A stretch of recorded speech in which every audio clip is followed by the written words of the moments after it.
پھر بخاری مسلم میں ایک بڑی حیران کن حدیث ہے، حضرت حذیفہ ابن یمان جو رازدار رسول تھے صلی اللہ علیہ وآلہ وسلم، ان کے بارے میں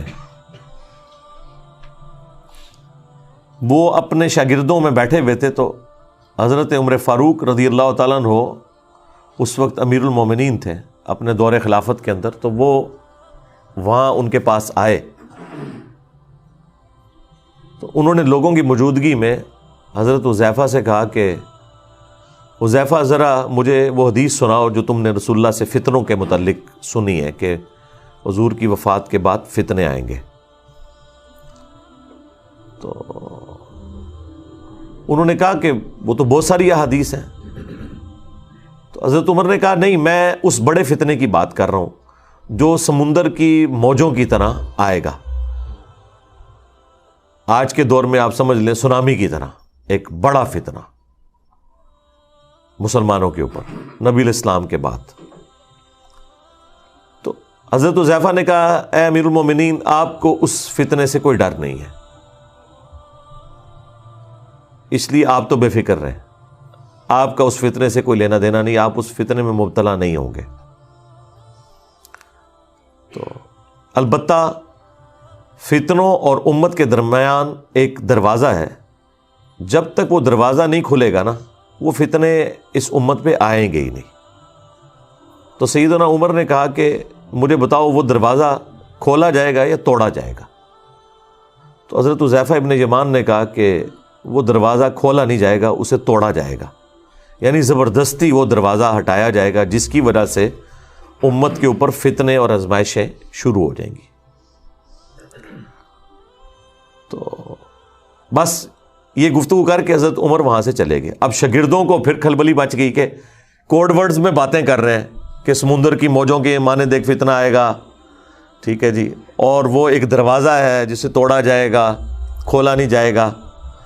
تو آبویس ہے کہ جو پاس لوگ بیٹھے تھے انہوں نے کہا حضرت یہ آپ لوگ آپس میں جو معرفت کی باتیں کر رہے ہیں، یہ ہمیں بھی ذرا بتائیں کہ یہ کیا باتیں آپ آپس میں کر رہے ہیں۔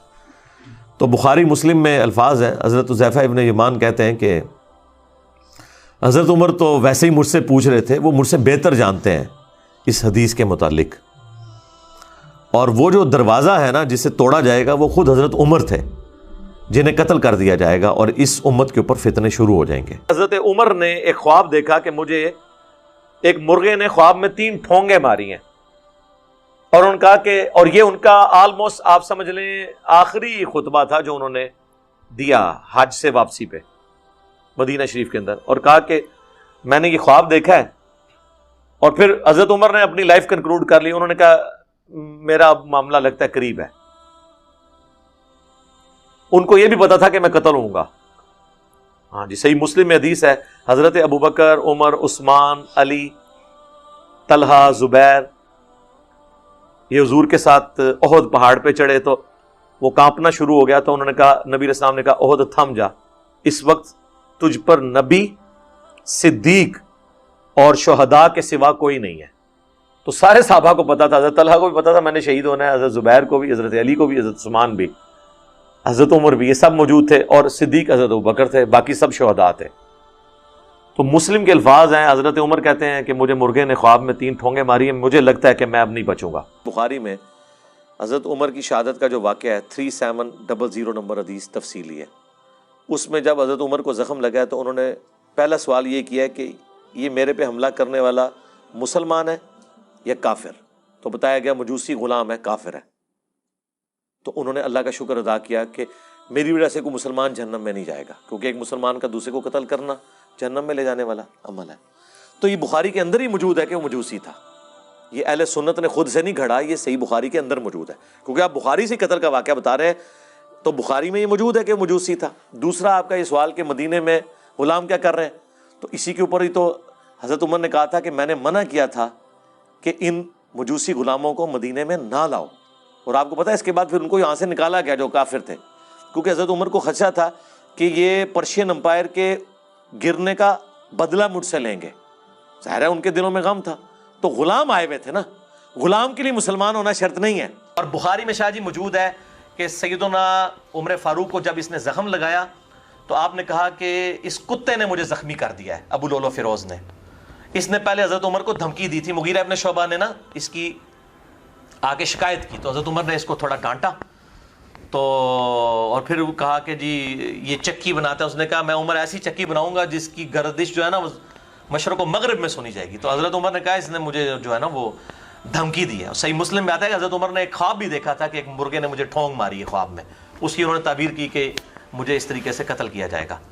تو یہ ابو لولو فیروز نے قتل کیا، اور بخاری میں موجود ہے حضرت عمر نے کہا کہ مغیرہ میں نے تجھے منع کیا تھا کہ یہ پرشیا کے غلام یہاں پہ نہ لے کے آ. بخاری میں آتا ہے حضرت عمر فاروق رضی اللہ تعالیٰ عنہ کو زخم لگا اور پھر ان کی یہ حالت ہوگی کہ معدہ کٹ گیا تھا، جو کھاتے تھے معدے کے راستے باہر سے ہی نکل جاتا تھا، اور ان کو یہ یقین ہو گیا کہ اب میں اس تکلیف سے ریکور نہیں کروں گا.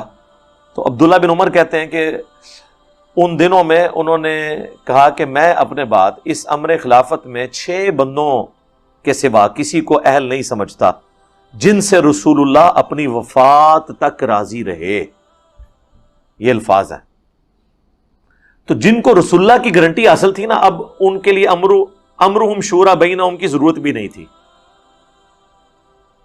اور انہوں نے 6 بندوں کے نام لیے: علی، عثمان، طلحہ، زبیر، عبد الرحمن بن عوف اور سعد ابن ابی وقاص. ویسے ایک 7واں بندہ بھی تھا عشرہ مبشرہ میں سے. انہوں نے سارے عشرۃ مبشرۃ کے نام لیے جو 10 جنتی خوش نصیب ہیں. وہ تھے سعید ابن زید، جو وہ سب و شتم والی ساری حدیثیں جن سے ہیں ابو داؤد میں، سنن نسائی الکبریٰ میں. تو وہ چونکہ حضرت عمر کے بہنوئی تھے اس لیے انہوں نے ان کا نام نہیں لیا. اور پھر اپنے بیٹے کی دلجوئی کے لیے کہا کہ میرے بیٹے عبداللہ ابن عمر کو بھی مشورے میں شامل کر لینا، لیکن اس سے کوئی خلیفہ نہ چنے، کیونکہ وہ ڈکٹیٹرشپ نہیں چاہتے تھے. سیدنا عمر کا قاتل کون تھا؟ نام لیتے ہیں جی، وہ کہتے ہیں جی ایرانی تھا، جی ابو لولو فیروز تھا. سر ایرانی تو تھا، وہ غلام کس کا تھا؟ حضرت مغیرہ ابن شعبہ کا رضی اللہ تعالیٰ عنہ. اور بخاری میں یہ موجود ہیں الفاظ. اور پھر اس سے اگلا تلخ پہلو یہ ہے کہ حضرت مغیرہ ابن شعبہ پوری زندگی حضرت معاویہ رضی اللہ تعالیٰ عنہ کے دستے راس رہے ہیں. اب اگر میں فلنگ دی بلینکس کرنا شروع کروں تو میں عبداللہ ابن سبا والا جو ڈھونگ انہوں نے رچایا ناسبیوں نے، اس سے بہتر سٹوری احادیث کی بنیاد پہ بلڈ کر سکتا ہوں کہ حضرت عمر کے قاتلین کون ہیں، کہ جنہوں نے پورے اسلامک سسٹم کو نقصان پہنچا کے بعد میں اس کے اوپر قبضہ کیا ہے. اور اس کی سپورٹ میں بخاری کی وہ حضرت عمر کا آخری خطبہ بھی لا سکتا ہوں. صحیح بخاری میں انٹرنیشنل نمبر کے مطابق 6830 نمبر حدیث ہے. حضرت عمر جس سال شہید ہوئے ہیں بس اسی مہینے میں وہ شہید ہو گئے، 26 ذوالحجہ کو. انہوں نے جو آخری حج کیا ہے 23 ہجری میں، تو وہ منا میں عبداللہ ابن عباس کہتے ہیں کہ اور عبد الرحمن بن عوف کہ ہم بیٹھے ہوئے تھے، ایک شخص نے آ کے کہا کہ امیر المومنین آپ نے لوگوں کی گفتگو نہیں سنی، لوگ کہہ رہے ہیں کہ عمر جب مر جائے گا تو ہم فلاں شخص کی بیعت کر لیں گے. تو حضرت عمر کو بڑا غصہ آیا، انہوں نے کہا مسلمانوں کے مشورے کے بغیر بیعت کریں گے یہ؟ اور انہوں نے کہا میں ابھی منا میں خطبہ دیتا ہوں اور میں اس ایشو کو یہیں پر ختم کرتا ہوں. تو عبد الرحمن بن عوف نے کہا کہ چند لوگوں نے بات کیا، پبلکلی اس کو ہائی لائٹ نہ کریں.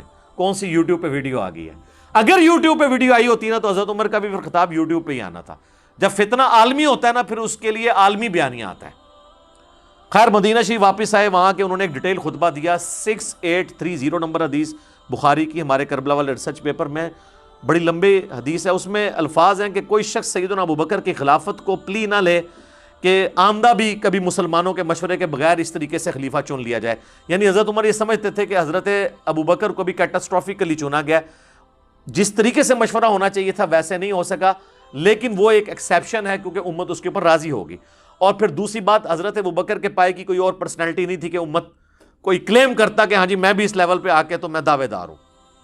ایون مولا علی علیہ السلام نے بھی ان کو 6 مہینے کے بعد ایکسیپٹ کر لیا. اس کے اوپر میری ڈیٹیل ویڈیو ہے، سیدہ فاطمہ کا قاتل کون، تو آپ دیکھ لیں، میں نے سارے ٹروتھ اس کے اندر ریویل کیے ہیں ایک ایک حدیث کے نمبر ڈسپلے کر کے. تو بہرحال حضرت عمر فاروق رضی اللہ تعالیٰ عنہ نے کہا کہ یہ چیما گوئیاں جو میں سن رہا ہوں نا کہ عمر مر جائے گا تو فلاں کے، تو ان کا مسلمانوں کے مشورے کے بغیر تم خلیفہ چنو گے؟ اللہ کی قسم اگر اس طرح ہوا تو پھر اس کا انجام قتل و غارت ہوگا. جس کی بیعت کی گئی اور جو بیعت لینے والے ہیں یہ دونوں کے دونوں جو ہیں وہ خون ریزی کا شکار ہوں گے. اور حضرت عمر نے اس بیعت کو اسٹیبلش ہی نہیں مانا کہ جو تلوار کی دھونس پر لی جائے. تو یہ ساری ریولوشن، پھر اس کے بعد سیدنا ابوبکر کے دور کے اندر عراق فتح ہوا، پھر سیدنا ابوبکر فوت ہو گئے، سیدنا عمر کے دور میں جو ہے وہ پھر جنگ یرموک ہوئی، رومن امپائر کے خلاف آخری جنگ، جس کے بعد شام مسلمانوں کے قبضے میں آ گیا اور وہ کیسر روم شام چھوڑ کے بھاگ گیا. جو صدیوں سے بیٹھے ہوئے تھے وہ پہلے ہی بھاگ گئے. اور پھر اس کے کچھ عرصے کے بعد جنگ قادسیہ ہوئی پرشین امپائر کے خلاف. قادسیہ اور ایران پوری کے پوری پرشین امپائر مسلمانوں کے پاس آ گئی. اور وہ جناب فلم دیکھیں پھر جو شرموک اور قادسیہ انہوں نے فلمائی ہے. قادسیہ جنگ کے اندر پرشین امپائر کے لوگ اتنے بڑے بڑے ہاتھی لے آئے تھے اور عرب کے گھوڑوں نے ہاتھی دیکھے نہیں ہوئے تھے. مسلمانوں کے گھوڑے ان ہاتھیوں کو دیکھ کے واپس بھاگ جاتے تھے. اور پھر بنو تمیم کے لوگ پیدل گئے اور وہ ہاتھیوں پہ چڑھ کے انہوں نے ہاتھیوں کو نیچے گرایا. ایسے جواں مردی سے وہ لڑے. 8,500 مسلمانوں کی قربانی کے بعد 4 دن تک یہ جنگ لڑی گئی قادسیہ. اللہ نے مسلمانوں کو فتح دی. اور بخاری اور مسلم کی حدیث ہے، نبی علیہ السلام نے فرمایا ان قریب کیسر ختم ہو جائے گا، پھر قیامت تک کوئی کیسر نہیں ہوگا. اور ان قریب کسرا بھی ختم ہو جائے گا، پھر قیامت تک کوئی کسرا نہیں ہوگا. سر دیکھ لیں آج 1400 سال ہو چکے ہیں، دوبارہ وہ رومن امپائر بھی نہیں بنی، پرشین امپائر بھی نہیں بنی. یہ پروفیسیز ایسے پوری ہوئی. یہ آپ کو اس زمانے میں فلم پہنچا دے گی. آپ لگیں گے کہ آپ یرموک میں بیٹھے ہوئے ہیں. جناب تھکڑ قسم کی فلمیں نہیں جو ساڑی پاکستان دیا ہوندیاں نے، یہ انہوں نے ڈرامہ سیریز MBC والوں نے بنائی. علمی پوائنٹ نمبر 12. میرے بھائیوں، عرب کے لوگوں میں 2 خامیاں تھیں. نمبر 1 طوائف الملوکی تھی. قبائلی سسٹم تھا. ہر علاقے کا ایک قبیلہ تھا، وہ اپنے علاقے پہ قبضہ کر کے بیٹھا ہوا تھا. جیسے افغانستان میں اس وقت کتنا وہ طوائف الملوکی ہوئی بھی ہے. اور وہ آپس میں لڑتے رہتے تھے، چھوٹی چھوٹی بات پہ ان کی سالوں لڑائیاں جاری رہتی تھی. یہ طوائف الملوکی تھی. ان میں دوسری خامی تھی کہ چٹے، ان پڑھ، امی، جاہل. لیکن 2 خوبیاں بھی تھی سر. پہلی خوبی یہ تھی ان کے اندر کہ پیشن بہت تھا. جس کام کی ٹھان لیتے تھے نا، پھر جان کی پرواہ نہیں کرتے تھے. ایسے جنگجو لوگ تھے. اور دوسری خوبی تھی وہ ٹف ماحول، ریگستان کے ماحول کے عادی تھے. کئی دن بھوکے پیاسے گزار لیتے تھے. بس یہ 2 خوبیاں جو ہے نا اللہ نے یوٹیلائز کی اور 2 خامیاں دور کر دی. خوبی کیا؟ ٹف ماحول کے عادی اور پیشن. آپ دیکھ لینا ابو جہل نے بھی اپنی گردن کٹوائی ہے آ کے. سر اپنے باطل مذہب کے لیے بھی اس نے جان دی ہے. یہ ان کا تھا حال. کیسے وہ اللہ تعالیٰ نے ان کی کمزوریاں دور کی؟ طوائف الملوکی ختم ایسے کی کہ نبی علیہ السلام کی شکل میں ایک لیڈر دیا، سارے قبائل ایک جھنڈے کے نیچے جمع ہو گئے. اور علم دے دیا ان کی اپنی زبان میں. سورۃ المائدہ، سورۃ النساء کوئی پڑھ لے، اس کے سامنے کون سا یہودی عیسائی بول سکتا ہے جس کو سورۃ البقرہ آتی ہو اپنی زبان میں؟ علم ایسے دیا کہ سارے علماء ہی گونگے ہو گئے یہود و نصارہ کے. اور لیڈر ایسا دیا کہ سارے قبائل اس کے نیچے آ گئے. پھر سر انہوں نے رومن اور پرشین امپائر تو الٹ نہیں تھی نا. لیڈرشپ ایک مل گئی، علم بھی مل گیا. سر پھر ان کا مقابلہ کون کر سکتا تھا؟ رومن اور پرشین امپائر صدیوں سے تو وہ ایئر کنڈیشن ماحول کے عادی تھے. آج کے دور کے اعتبار سے بات کریں، یہ عرب کے لوگ انہوں نے تو سوچا بھی نہیں تھا، تو انہوں نے اکھاڑ کے پرے پھینکا ان کو ود ان فیو ایئرس. یہ 3-4 سال کے اندر ہی اور سارے خزانے مسلمانوں کے ہاتھ آ گئے. الحمدللہ صدیوں کے امپائرز اللہ تعالیٰ نے تباہ و برباد کر دی ان کی. الحمدللہ. علمی پوائنٹ نمبر 13 وہ ہے میرے بھائیوں کہ اسلام نے صرف رومن اور پرشین امپائر کو نہیں اکھاڑا، بلکہ مذہبی جبر کا خاتمہ بھی کر دیا. پہلے بادشاہ اپنی عبادت کرواتے تھے. پہلے بادشاہ ہونے کا مطلب یہ ہوتا تھا کہ یہ صرف ہمارا بادشاہ نہیں ہے، خدا بھی ہے، تو لوگ اس کی عبادت کرتے تھے. اسلام کو ایز اے لاسٹ ریزارٹ تلوار اٹھانی پڑی. تلوار کے بغیر انہوں نے کہاں ماننا تھا. صدیوں سے یہ گراوٹ تھی جو ختم نہیں ہوئی تھی. اور اسلام نے جب تلوار اٹھائی، جنگ یرموک میں اکھاڑا رومن امپائر کو اور جنگ قادسیہ میں پرشین کو. تو آپ دیکھ لیں آج کوئی بادشاہ اپنی عبادت نہیں کرواتا. آج ٹرمپ کے سامنے بھی آپ قرآن شریف پڑھا جا رہا ہوتا ہے نا، وہ بھی سن رہا ہوتا ہے. یہ ہے مذہبی جبر کا خاتمہ اور فریڈم آف ایکسپریشن. پلس ایسا فریڈم آف ایکسپریشن ملا کہ لوگ جو عبادت کیا کرتے تھے، کس کی؟ چاند کی، سورج کی، ستاروں کی. عبادت ہوتی تھی نا. ان لوگوں نے کیسے سوچنا تھا کہ جناب وہ چاند پہ بھی انسان قدم رکھ سکتا ہے جس کو وہ خدا مان رہے ہیں. اسلام نے کہا بھائی یہ خدا کیا، یہ مخلوق ہے، فریڈم آف ایکسپریشن ملا. یہ ساری آج کی جو انسانی ترقی ہے یہ اس مذہبی جبر کے خاتمے کی وجہ سے ہوئی ہے کہ نہ بادشاہوں کو اپنا خدا ماننا ہے، نہ سورج چاند ستاروں کو. آپ ان تک پہنچ سکتے ہیں، آپ ان کو مسخر کر سکتے ہیں. یہ وہ چیز ہے جس کو وحید الدین خان صاحب نے کتاب لکھی ہے نا، جو انڈین اسکالر ہے، اسلام دور جدید کا خالق. اور ایک انگلش میں بھی کتاب ہے ان کی، دا گاڈ ارائزز، خدا ابھرتا ہے. تو یہ جو مذہبی جبر کا خاتمہ کیا ہے اسلام نے رومن اور پرشین امپائر کو ختم کر کے، یہ آپ کو وہ خاتمہ کیسے ہوا یہ عمر سیریز میں نظر آئے گا. باقی یہ جو کافروں کا اعتراض ہے کہ جی رومن اور پرشین امپائر کو اسلام نے اکھاڑ دیا، پھر لونڈیوں کا سسٹم، پھر جزیہ لینا، اس کے اوپر مولانا مودودی رحمہ اللہ تعالیٰ کی کتاب ہے، بس وہی کتاب ہے پوری تاریخ اسلام کے اندر، الجہاد فی الاسلام. پولیٹیکل سسٹم آف اسلام پہ دنیا میں اگر کوئی اتھینٹک کتابیں ہیں تو دو ہیں، الجہاد فی الاسلام اور دوسری خلافت و ملوکیت. دونوں مولانا مودودی رحمہ اللہ تعالیٰ، المتوفہ 1979 عیسوی، ان کی کتابیں ہیں. تو وہ آپ پڑھیں تو آپ کو انشاءاللہ تعالیٰ پتہ چل جائے گا کہ یہ انقلاب نبی صلی اللہ علیہ وآلہ وسلم کی مبارک زندگی میں نہیں آیا مکمل طور پہ. اس کا ایپکس آیا سیدنا عمر کے دور میں. اور اس میں حکمت کیا تھی؟ یار دنیا میں جتنے بھی جنگجو لیڈر آتے ہیں نا، ان کی زندگی میں انقلاب آتے ہیں. سکندر اعظم کو دیکھ لیں، چنگیز خان کو دیکھ لیں، تو لوگ کہتے ہیں لیڈرشپ کا کمال تھا. نبی صلی اللہ علیہ وآلہ وسلم کی مبارک زندگی کے بعد قادسیہ اور یرموک ہوئی ہے، اور اس حالت میں ہوئی ہے کہ آپ کی وفات کے بعد ہزاروں لوگ جو اسلام کے غلبے کی وجہ سے دب گئے تھے دوبارہ سے کافر ہو گئے. کوئی منکرین زکوٰۃ بن گئے، کوئی جو ہے وہ مسلمہ کذاب جھوٹے پیغمبر کے ساتھ جا کے مل گئے. اس حالت میں اتنے محاذوں پہ حضرت ابوبکر کو جنگ کھولنی پڑی، حالانکہ بڑے لوگوں نے سمجھایا، لیکن ان کو یقین تھا کہ ہمارے نبی نے وعدہ کیا ہے اور ہمارے نبی سے ہمارے رب کا وعدہ ہے، هو الذی ارسل رسولہ بالہدی ودین الحق لیظہرہ علی الدین کلہ ولو کرہ الکافرون ولو کرہ المشرکون.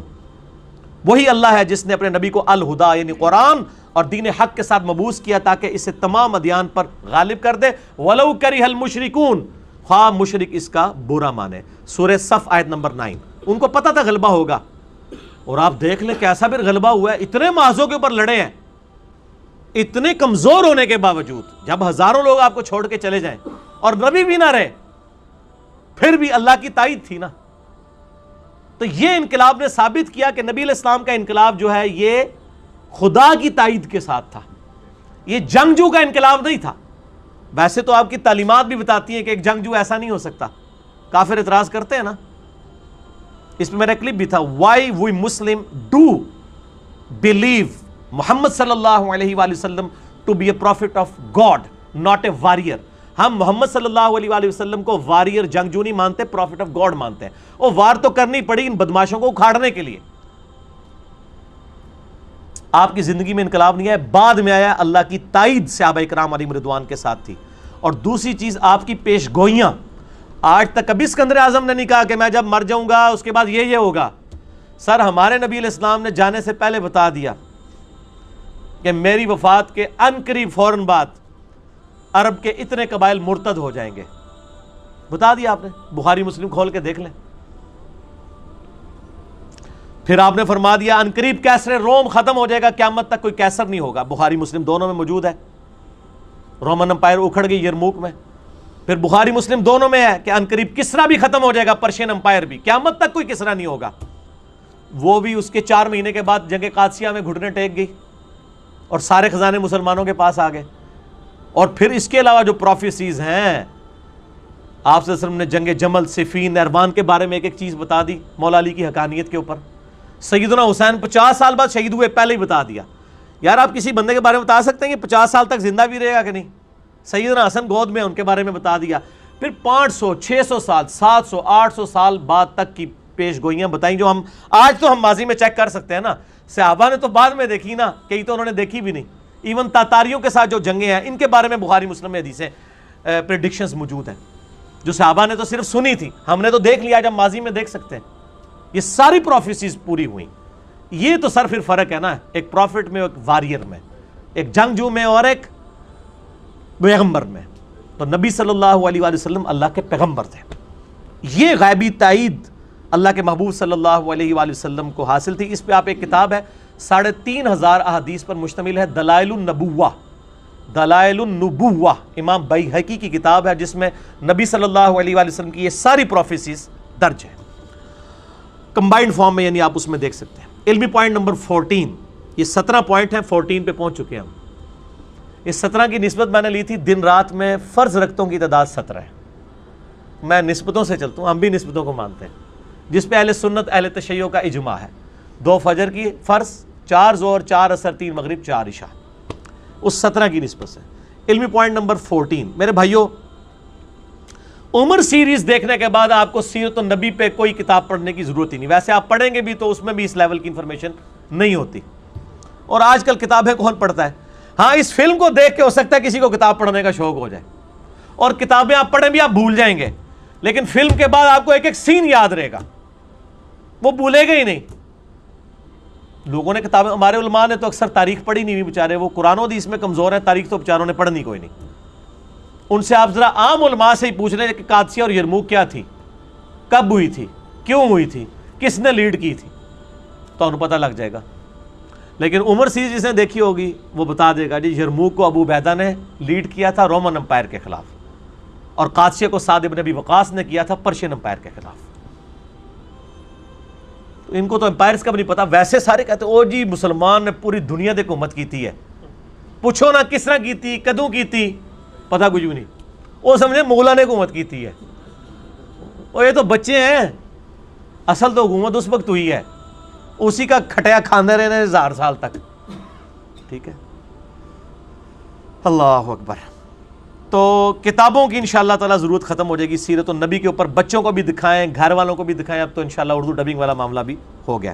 علمی پوائنٹ نمبر 15, میرے بھائیوں, میرے وہ مسلمان بھائی جو روزانہ بالی ووڈ اور ہالی ووڈ کی فلم دیکھ کے ہی رات کو سوتے ہیں خوب گناہ کما کے, وہ تھوڑا ٹائم عمر سیریز کے لیے بھی نکال لیں. اور میں آپ کو وثوق سے کہتا ہوں کہ جو بندہ عمر سیریز دیکھے گا نا, بس ایک قسط میرے کہنے پہ شروع کر دیں, پھر آپ اس کو ختم کر کے ہی اٹھیں گے. 40 منٹ کی 30 اقساط ہیں, آخری قسط جو ہے وہ 1.25 گھنٹے کی ہے تقریباً, باقی 40 منٹ کی. وہ اپنا آپ منوائے گی جی, آپ کو اس زمانے میں پہنچا دے گی. اور یقین کریں کوئی بندہ وہ فلم دیکھ رہا اور اس کی آنکھوں سے آنسو نہ نکل رہے ہوں, ایک دفعہ نہیں, میں 20 دفعہ ایک سین کو بھی دیکھا ہے نا, انسان اپنے جذبات پہ قابو نہیں رکھ سکتا. واقعی انہوں نے اس زمانے میں پہنچا دیا. ابو جندل کے اوپر جو ظلم ہو رہے تھے وہ دکھائے ہیں انہوں نے. حضرت بلال حبشی کو جو تکالیف اٹھانی پڑی وہ انہوں نے دکھائی ہیں. سہیل ابن عمر کے بچوں نے جب اپنے باپ کے لیے حدیبیہ, اس پہ صلح حدیبیہ کے پہ جو آیا تھا سہیل ابن عمر, تو اس کے لیے جب پناہ لی ہے فتح مکہ کے موقع پر, تو وہ نظر آتا ہے کہ آپ وہاں موجود ہیں.